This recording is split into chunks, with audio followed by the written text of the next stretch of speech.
¿qué dice el Corán de los judíos? Ese es el tema del video de hoy. La respuesta depende a qué musulmán le preguntemos. Está quien interpreta el Corán por algo que está escrito, de que nosotros somos el pueblo del libro. Ahl el-Kitab está escrito en árabe en el Corán y ellos nos tratan como primos de buena manera. Así fue en la historia, así es en la actualidad. Pero también están aquellos musulmanes que se centran más en los conflictos escritos en el Corán sobre Muhammad, Mahoma, el profeta que fundó el Islam, con las tribus judías que vivían en Arabia en el séptimo siglo junto con Mahoma y estaban llenos de conflictos.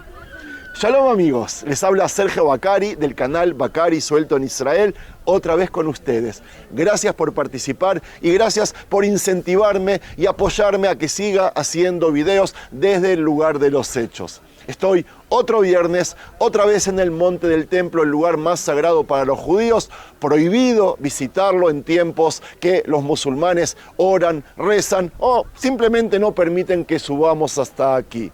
Ellos no saben de que yo soy judío, me quité la estrella de David, me quité los aretes, estoy un poco vestido como ellos, pero no con intención de provocar, sino con intención que, como es mi costumbre, contar los relatos desde el lugar de los hechos.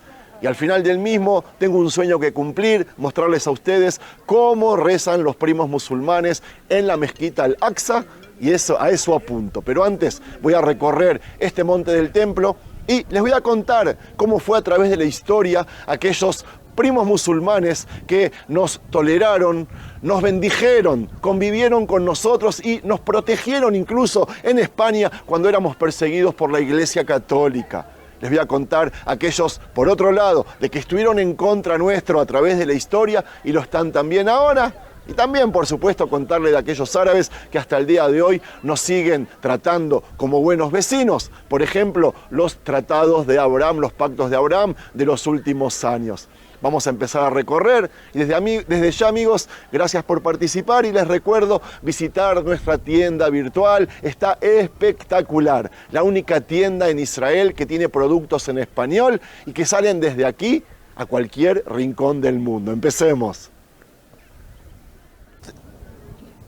Empecemos a caminar y aquí estoy yo, judío, de pie en el lugar más sagrado para mi pueblo, el Monte del Templo. Como les dije, para nosotros este sitio es el epicentro de nuestra historia, la conexión más profunda con Dios, el lugar donde se construyeron el primero y el segundo templo. Pero para el Islam hay que reconocer, también es un sitio de enorme importancia y hay que respetarlos. Justo aquí, donde se alza la cúpula de la roca y la mezquita del Aqsa, que enseguida vamos a ver, el Corán menciona a los judíos en diversas formas, algunas veces con respeto y otras con críticas feroces. Y antes de participar del rezo, que deberá ser en 10 minutos, supongo, quiero hacer un análisis sobre el tema, como les dije, de qué dice el Corán sobre los judíos y cómo esas palabras han sido interpretadas a lo largo de la historia, tanto para el bien como para el conflicto.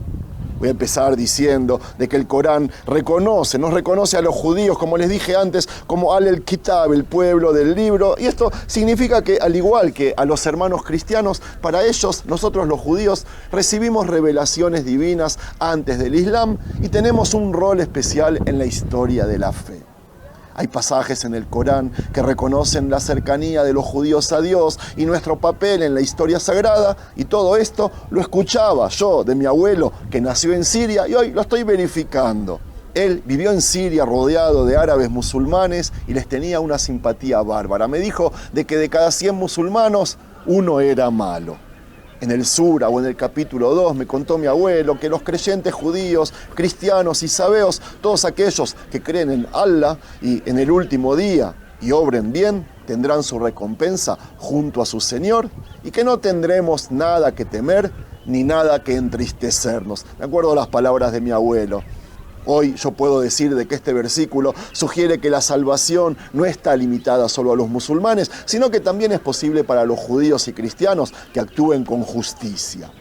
Es una idea poderosa, especialmente cuando se contrasta con los discursos extremistas que escuchamos hoy en día, ¿verdad? El Sura 5, me contó mi abuelo, dice de que el primo musulmán encontrará que los más cercanos en amistad a los creyentes son aquellos que dicen somos cristianos. Eso es porque entre ellos hay sacerdotes y monjes y no son arrogantes. Pero hoy yo creo que, si bien este pasaje no menciona directamente a nosotros los judíos, se interpreta en contraposición a otros versos en los que se nos acusa a los judíos de ser arrogantes. Hay algunos académicos musulmanes y líderes religiosos que sostienen que los judíos que seguimos fieles a Dios también somos dignos de respeto. Y les cuento de que a lo largo de la historia hubo gobernantes musulmanes que interpretaron estos versículos en un sentido positivo y nos ofrecieron protección y prosperidad sin distinción a todos los judíos. Por ejemplo, en la Edad de Oro, en el Andaluz, y les cuento. Durante el Califato de Córdoba, en la España musulmana, los judíos alcanzamos un nivel de integración y éxito sin precedentes. Filósofos como Maimónides, el Rambam, trabajaron como médicos de los gobernantes musulmanes y los judíos fuimos comerciantes, banqueros y además consejeros de los califas. Cuando los reyes católicos nos expulsaron en 1492, el sultán otomano, que no recuerdo el nombre ahora, ordenó que se enviaran barcos para rescatarnos. A los judíos sefaradíes se nos dio refugio en Constantinopla, Salónica y otras ciudades otomanas. Y escuchen esto, el sultán dijo: dicen que el rey de España es sabio, pero al expulsar a los judíos empobreció su país y enriqueció el mío. Genio, ¿verdad? Esto demuestra que hubo musulmanes que nos vieron a los judíos no solo como enemigos, sino también como aliados. Hoy, a pesar de los conflictos, hay líderes musulmanes que interpretan estos versículos en favor del diálogo y la paz, como les dije antes, los acuerdos de Abraham, que han permitido la normalización entre Israel y países musulmanes como los Emiratos Árabes Unidos, Bahrein y Marruecos. A través de la historia y en la actualidad, líderes musulmanes han visitado sinagogas y han condenado el antisemitismo en países como Egipto y Arabia Saudita. Pero como dije, y como todos ustedes saben, esta no es la única interpretación del Corán. El Corán también tiene pasajes donde se nos acusa a los judíos de haber desobedecido a Dios, de ser arrogantes o de haber conspirado contra los musulmanes. Miren qué hermoso edificio. Dentro del mismo, les recuerdo, estuve la semana pasada y recuerdo que en el video hay quien preguntó qué diferencia hay entre el Islam y los musulmanes, y les cuento de que el Islam es la religión y quien la practica es un musulmán. Eso es todo. Amigos, el Sura 5 dice de que los judíos decimos que la mano de Allah está encadenada, que sus manos, la de los judíos, la nuestra, sean encadenadas y seamos maldecidos por todo lo que dijimos. Terrible. En otro sura está escrito de que los corazones de los musulmanes están velados, pero de que Allah nos ha maldecido a los judíos por nuestra incredulidad y por lo poco que creemos. Estos versículos han sido utilizados por grupos radicales para justificar el odio hacia los judíos, por ejemplo, durante el asedio de la tribu de los Banu Qurayza en tiempos de Mahoma, una tribu que fue acusada de traición y todos sus hombres fueron decapitados. Este evento es citado por extremistas para justificar la violencia contra los judíos. Y amigos, de fondo comenzaron a llamarnos al rezo. Yo voy a intentar terminar esto, por lo menos la idea, antes de entrar. Y si volvemos a España, a la persecución en Granada en el 1066, en la España musulmana, hubo un momento en que la relación entre musulmanes y judíos se rompió por completo. Ese año, una revuelta islámica mató a miles de judíos en Granada, bajo la creencia de que los judíos teníamos demasiado poder. Como vemos, hay ejemplos buenos y malos, dependiendo de quién y cómo se interprete el Corán. Hay entre esta gente los que, de enterarse de que yo soy judío, me abrazarían, y los que me lincharían. Hay que reconocer. Y eso sin relación al Estado de Israel. Esto es histórico, es en referencia a mi judaísmo. Los que interpretan el Corán en contra de nosotros, los judíos, lamentablemente no han desaparecido. Irán y Hamás justifican su hostilidad hacia Israel con pasajes del Corán. Grupos extremistas utilizan discursos religiosos para incitar al odio dentro de mezquitas y en redes sociales. Y este lugar, el Monte del Templo, sigue siendo un foco de tensión entre quienes creen que solo los musulmanes tienen derecho a este lugar. Entonces, ¿son aliados o enemigos? La gran pregunta es cómo el Corán será interpretado en el futuro, por lo menos para mí. ¿Seremos los aliados del pasado o los enemigos del presente? Depende de ellos. Nosotros oramos por la paz. Entonces, ¿habrá más sultanes que nos protejan o más radicales que nos maldigan? La historia muestra de que hay dos maneras de interpretar el Corán. Para terminar, con respecto a los judíos, la pregunta que queda es ¿qué camino elegirá el mundo islámico en el futuro? Vamos al rezo. Si puedo, les explicaré más dentro de la mezquita, lo que ven, y si no, me quedaré en silencio.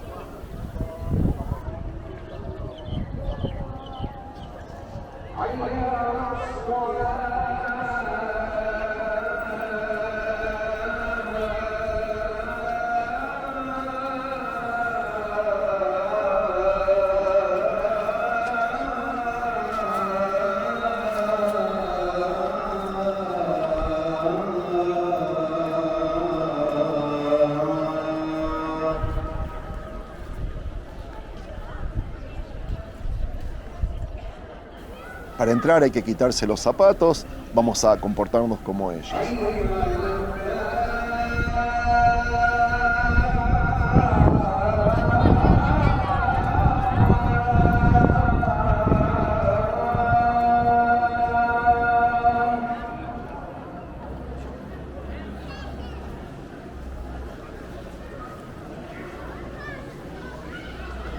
حي على الفلاح.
Bueno amigos, como se dieron cuenta, no hablé dentro de la mezquita del Aqsa y cuando iba a empezar el rezo preferí salir, no sé por qué, por intuición. Yo siempre voy con mi corazón, se los debo. Otra cosa que les debo, creo que me quedó en el tintero, por si alguien no lo sabe, hablé sobre la tribu de judíos en Arabia, los Banu Qurayza, que vivían en el séptimo siglo, junto con Mahoma, en lo que hoy es Medina. Eran 3 tribus principales, ellos eran una de las otras, junto con las de Banu Kainuka y los Banu Nadir, que convivían ahí, que obviamente hoy ya no queda nadie de los judíos. Y bueno, acá terminamos. Espero que si les gustó este contenido, este material y valoran todo lo que estoy haciendo por ustedes, me regalen un me gusta, se suscriban al canal, a ustedes no les cuesta nada, para mí vale oro, comenten, compartan el contenido y bueno, los espero en el próximo video. Que tengan una hermosa semana todos. Shabbat Shalom.